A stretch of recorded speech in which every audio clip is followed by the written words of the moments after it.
I came home from my fishing trip to find my nephew's girlfriend sprawled across my leather recliner, feet up on my coffee table, scrolling through her phone like she owned the place. My nephew Marcus stood in the doorway with his arms crossed and said, "Uncle Rob, we need to talk. We're staying here now. Permanently." I didn't raise my voice. I didn't argue. I just looked at them both and thought to myself, they've picked the wrong old man to mess with. But before I tell you what happened next, I'd appreciate if you'd subscribe and let me know where you're watching from. I'm sharing this because sometimes the hardest lessons come from the people we trust most. Now, let me take you back to where this all started. My name's Robert Sullivan, though most folks around Vancouver still call me Sully from my days running the marina. I'm 67 now, retired going on 5 years. My knees complain when the rain comes in off the Pacific, and my hands aren't as steady as they used to be, but my mind's sharp as ever. Sharper, maybe. Because I've learned to notice things that younger people miss. I live in a 3-bedroom house in North Vancouver. Nothing fancy, but it's mine. Paid off 22 years ago. My late wife Caroline and I bought it back in '89, when you could still afford waterfront property on a working man's salary. She passed 6 years ago, cancer, and the house felt enormous after that. Too many rooms holding memories that echoed in the silence. Marcus is my sister Linda's boy. She died when he was 19, sudden aneurysm, and his father had never been in the picture. I stepped up because that's what family does. I helped pay for his trade school, got him set up with contacts at the shipyard, let him crash in my spare room during his apprenticeship. He was a good kid back then, quiet, respectful, grateful. Then he met Sienna. She appeared about 8 months ago, 26 years old, all Instagram poses and designer labels that didn't match her bank account. Marcus brought her to Sunday dinner, and I tried to be welcoming. Caroline always said I could be too quick to judge, so I gave her a chance. But I noticed things. The way she looked around my house, calculating. The way she touched everything like she was appraising it. The way she interrupted Marcus mid-sentence and he'd just shrink back and let her talk over him. 3 months ago, Marcus called me. His apartment building was being renovated, something about asbestos abatement, and they needed a place to stay. Just 2 weeks, he promised. Maybe 3 at most. I said yes because he's family, and the house had been too quiet for too long anyway. 2 weeks became a month. A month became 2. Every time I'd bring it up gently, suggest maybe they start looking for a new place, Sienna would find an excuse. The rental market's impossible right now, Uncle Rob. We're saving for a down payment. It'll go faster if we're not paying rent. Marcus just needs 1 more certification and then we'll have so many more options. I let it slide. I told myself I was helping. I told myself Caroline would have done the same. That was my first mistake. The second mistake was going on that fishing trip. My buddy Dennis had been planning this trip to Haida Gwaii for 2 years. 3 weeks of salmon fishing, camping under the stars, unplugging from everything. I almost canceled because something in my gut told me not to leave the house. But Dennis insisted, and I thought maybe I was being paranoid. Marcus had a key. He knew the alarm code. He'd take care of the place. I left on a Tuesday morning in early September. The drive up the coast and the ferry crossing gave me time to clear my head. By the time we were anchored in our first spot, rod in hand with the mist rolling off the water, I felt lighter than I had in months. For 3 weeks I had no cell service. Just the ocean, the fish, and old friends talking about nothing important. It was exactly what I needed. When I got back home on a Thursday afternoon, I knew something was wrong the second I pulled into my driveway. There was a different car parked where I usually put my truck, some beat-up Honda with expired registration. The lawn hadn't been mowed. The garden Caroline had loved, the one I still tended every weekend, was overgrown and littered with cigarette butts. I walked up to my front door and found it unlocked. Not just unlocked, but standing slightly ajar. The smell hit me first. Stale beer, old takeout, something sweet and chemical I couldn't place. I stepped inside and my heart sank. The living room looked like a fraternity house. Pizza boxes stacked on the coffee table. Empty beer cans everywhere. Dirty dishes covering every surface. My bookshelf, the one I'd built by hand with Caroline, had been shoved into a corner to make room for a massive TV I'd never seen before. Someone had mounted it right over the fireplace where Caroline's painting used to hang. I walked slowly through my own house like a stranger. The kitchen was worse. Dishes piled so high in the sink that some had tumbled onto the floor. The garbage was overflowing. Something in the fridge had gone bad enough that I could smell it from across the room. Then I heard voices upstairs. Laughter. Music playing. I climbed the stairs, each step making the old wood creak. The sound that had once been comforting now felt like a warning signal in someone else's territory. My bedroom door was open. I stood in the doorway and took it all in. The bed Caroline and I had shared for 33 years was gone. In its place was a king-sized monstrosity with black leather padding on the headboard, clothes scattered across it like a tornado had hit a laundry basket. My dresser, the oak one her father had made, was pushed against the wall and buried under makeup, hair products, and shopping bags. The walls had been repainted from the soft blue Caroline loved to a harsh gray. Our wedding photo was gone. The small shelf where I kept her favorite books was gone. And there, lounging on the bed like she was posing for a magazine, was Sienna. She wore a silk robe that probably cost more than my monthly utilities, scrolling through her phone. When she looked up and saw me, she smiled. Not a guilty smile. Not an apologetic smile. A smile that said she'd been expecting this. "Oh, Uncle Rob," she said, stretching like a cat. "You're back early. We weren't expecting you until tomorrow." I couldn't speak. My throat had gone tight. She sat up, completely comfortable, completely at ease. "So, what do you think? We did a major upgrade in here. That old furniture was so dated. This is much better, don't you think?" "Where's my bed?" The words came out quieter than I intended. She waved her hand dismissively. "Oh, we donated that. And the dresser was just taking up space, so we put it in the garage. This room gets the best light, and we need space for our stuff. You understand?" Before I could respond, Marcus appeared in the doorway behind me. He wouldn't meet my eyes. "Hey, Uncle Rob," he said. "Good trip?" I turned to look at him. Really look at him. The nephew I'd helped raise, the boy who used to sit at my kitchen table doing homework while I made dinner.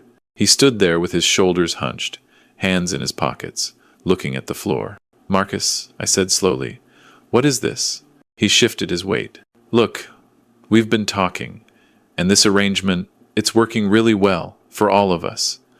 You've got this big house, you don't need all this space. We figured we could take this room, since it's the master, and you could use one of the smaller rooms. It makes more sense." "Makes more sense," I repeated. Sienna stood up now, walking over to stand beside Marcus. She put her hand on his arm, and I watched him lean into her touch like a puppet on strings. "We're doing you a favor, really," she said. Her voice had that sweet coating people use when they're trying to sell you something you don't want. "This house is too big for you to maintain alone. We can help with upkeep, expenses. It's better for everyone if we just stay permanently." The word hung in the air like smoke. Permanently. I looked at them both standing there in my bedroom, in my house, telling me how things were going to be. And something inside me went very cold and very quiet. "Get out," I said. Sienna laughed. "Uncle Rob, don't be dramatic." I said, "Get out." My voice hadn't gotten louder, but something in it made Marcus flinch. "We're not going anywhere," Sienna said, her smile hardening. "We've been living here for 2 months. We've established residency. You can't just kick us out. We have rights." Rights. She'd actually said it out loud. The thing she'd been planning all along. I looked at Marcus. "Is this what you want? To steal from your own family?" He still wouldn't look at me. "It's not stealing, Uncle Rob. We're just being practical." That's when I knew. This wasn't confusion or poor judgment. This was calculated. They'd waited until I was gone, until I was unreachable, to make their move. I turned and walked out of the room without another word. I could hear Sienna behind me saying something to Marcus, her voice low and pleased. I walked downstairs, through the wreckage of my living room, and out to my truck. My hands were shaking as I started the engine. Not from fear, from rage, but also from something else. Clarity. They thought they'd cornered an old man. They thought I was too tired, too lonely, too grateful for their company to fight back. They had no idea what they'd just started. I drove to a motel on the highway, checked in, and sat on the edge of the bed, staring at the wall. The room smelled like bleach and old carpet. I could hear traffic outside and someone's TV through the thin walls. This is where they'd reduced me to, paying for a room while strangers slept in my house. But that grief, that anger, it was about to become fuel. I pulled out my phone and made 3 calls. The first was to my lawyer, Tom Mackenzie. We'd known each other for 40 years, since back when we were both young and stupid and thought we'd live forever. I told him everything. He listened without interrupting, and when I finished, he was quiet for a long moment. "Sully," he said finally, "this is elder abuse. Financial exploitation. We can pursue this criminally if you want." "I want them out of my house," I said, "legally, completely, and I want them to understand what they've done." "Give me 24 hours, Tom said. "Don't go back there yet. Let me handle this right." The second call was to my friend James Chen, a retired RCMP officer who now worked as a private investigator. I needed to know exactly who Sienna was and what I was dealing with. "I'll dig into her background," James said. "Financial records, social media, prior addresses. If there's something there, I'll find it." The third call was to my daughter Beth. She lived in Toronto with her family, and we talked every Sunday. But this couldn't wait. "Dad?" She answered on the second ring, concern already in her voice. "What's wrong?" I told her everything, the whole story. When I finished, she was breathing hard. "That absolute," she stopped herself. "Dad, I'm booking a flight. I'll be there tomorrow." "You don't need to do that, honey." "Yes, I do.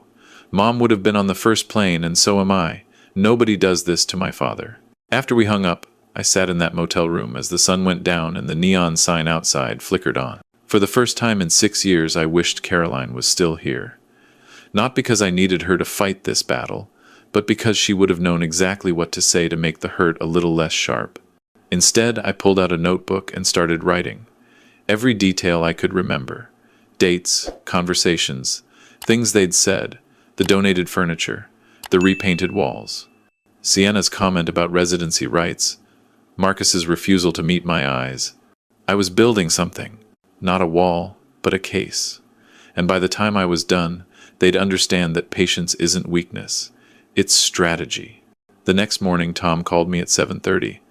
"I've filed for an emergency eviction hearing. We've got a court date in 3 days. In the meantime, I'm sending someone to serve them with a notice to vacate and a restraining order preventing them from damaging or removing any more property." "Can they fight it?" I asked. "They can try, but they're not on the lease. They're not paying rent, and they've destroyed property. Plus, if your PI friend finds what I think he'll find, they won't want this going to court." By noon, James called. "You're going to want to sit down for this." I was already sitting, but I gripped the phone tighter. Sienna Reeves, 26. Originally from Surrey. She's got a history. 2 years ago, she moved in with an elderly man in Burnaby, claimed she was his caregiver.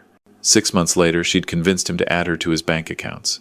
His daughter caught on and filed charges, but the old man refused to testify.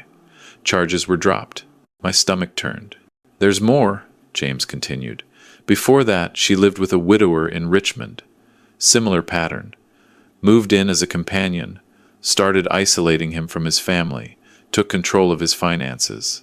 That one ended when his son physically removed her from the house. No charges filed, because the old man was too embarrassed." "She's done this before," I said quietly. "At least twice that I can confirm. And your nephew Marcus? He's got debts, credit cards, personal loans, totaling about $43,000. They're drowning, Sully. Your house isn't just convenient. It's a lifeline." After I hung up, I sat very still. The anger had gone cold and sharp. This wasn't just about my house anymore. This was about stopping someone who'd made a career out of exploiting people's loneliness and trust. Beth arrived that evening. She walked into the motel room, took one look at me, and pulled me into a hug. "We're fixing this, Dad." The next day, a process server showed up at my house at 8 in the morning. I wasn't there, but Beth and I parked down the street and watched. We saw him knock, saw Marcus answer the door, saw him hand over the papers. Even from a distance, I could see the color drain from Marcus's face.